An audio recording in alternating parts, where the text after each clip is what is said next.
Hi guys, welcome back to Northern Concepts. So today I'm at the range and I realized that I have not shot Glocks in a while.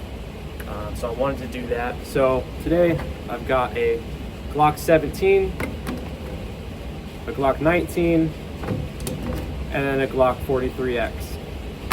These are three of the most popular Glocks that we have today.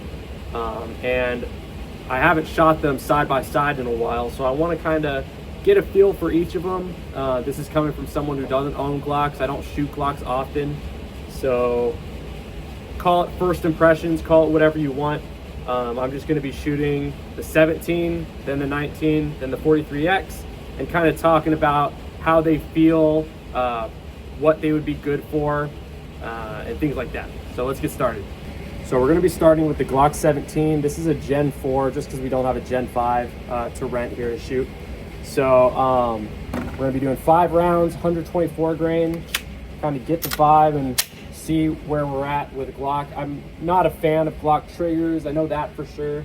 And the ergonomics, the grip angle and all that's not really my thing. So we'll see kind of how we feel shooting all three side by side. So starting with the Glock 17. Let's do this.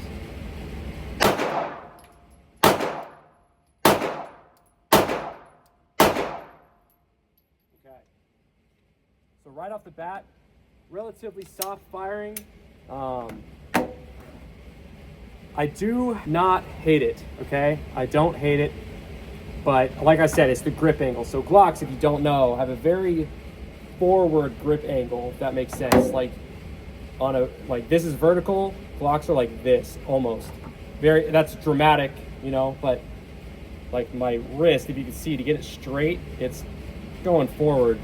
Not something I'm a huge fan of, just something to keep in mind if you're thinking about getting a Glock. Now moving on, this is the Glock 19 Gen 4, 5 rounds, 124 grain again. Let's see.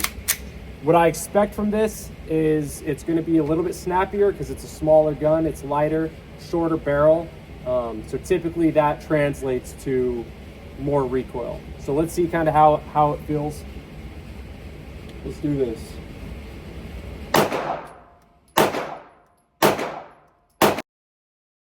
So immediately right off the bat, yeah, the Glock 19 had a lot more recoil. And when I say a lot, I don't mean like a ton, but I mean certainly noticeable. And that's not unexpected, but because it's a smaller gun, it's definitely gonna have more recoil and it's immediately noticeable.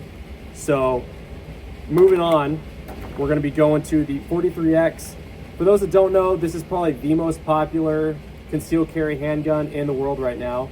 It's extremely compact, very thin. They do come stock with single stack magazines. I've heard from people who do shoot Glocks that these are extremely snappy. So I've not shot one until today, so we're gonna find out.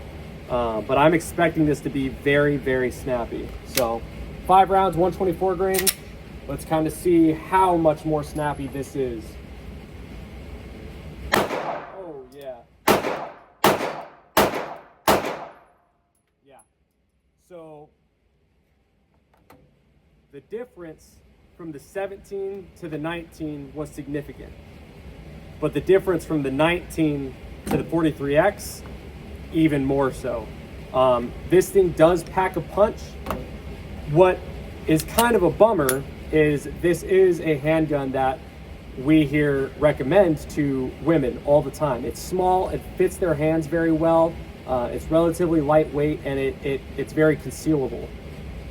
Because of that, women struggle to shoot this because it is a smaller gun, it is a lot more snappy, so definitely something to think about. So overall, what are my thoughts on them?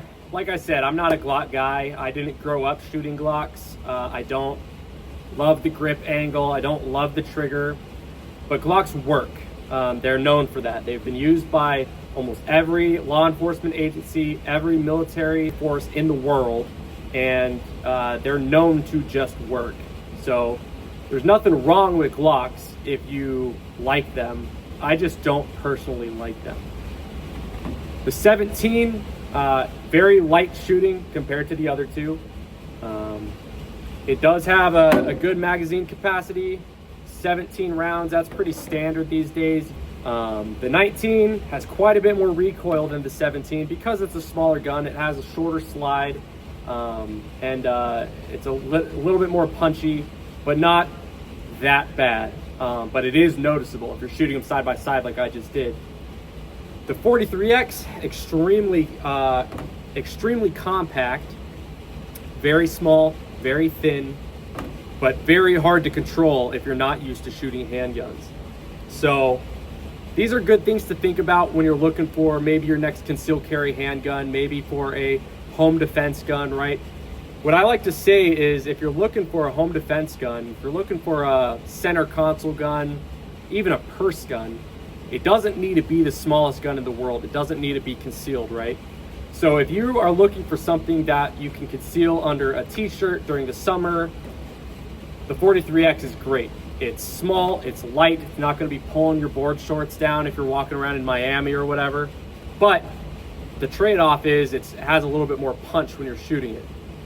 Now, if you're looking for a bedside gun, right, or a center console gun or something that you don't need to conceal, I say go for the biggest gun possible. And so if you're looking at Glocks, you can't really get much better than a Glock 17 or its bigger brother, the more upgraded version, or the more updated version rather, is the 47. And then the 19, the updated version, is the 45. Both of those, unfortunately, with the Glock stuff going on right now, are gonna be going away. But go for the biggest gun you can because they're a lot easier to control. You have way more mag capacity, and you don't need to conceal them. They don't need to be the tiniest firearm to fit inside your board shorts, you know what I mean? So anyway, guys, short, easy video. Thanks very much for watching. Please leave a like, comment, and subscribe. Have a great rest of your day, guys. This is not important whatsoever, but just so y'all know, you can fit 3 Glocks inside of one of these hard cases here. Just the cheap ones. You can fit 3 of them in there. I just thought that was kind of cool.